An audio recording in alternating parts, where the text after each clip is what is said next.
আমি রিসেন্টলি আমাদের জনপ্রিয় কথা সাহিত্যিক মিরাজ হোসেনের চিঠির আধারে বইটি সংগ্রহ করেছি বইমেলা থেকে। বাবা এবং মেয়ের যে সম্পর্ক এবং আমাদের সমাজে প্রেম ও বিয়ে নিয়ে যে দ্বন্দ্ব, এই বিষয়গুলো এত সুন্দরভাবে ফুটিয়ে তোলা হয়েছে, যেটা কিনা আসলে সত্যি আমার হৃদয়কে স্পর্শ করেছে।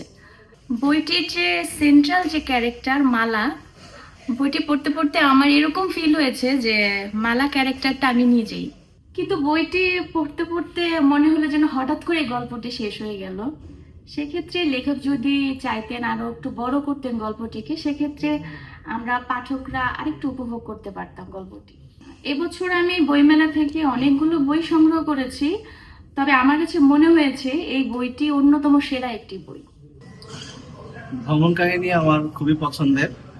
এইবার বইমেলায় মিরাজ হোসেনের রাজু বাংলাদেশ বইটি কিনেছি।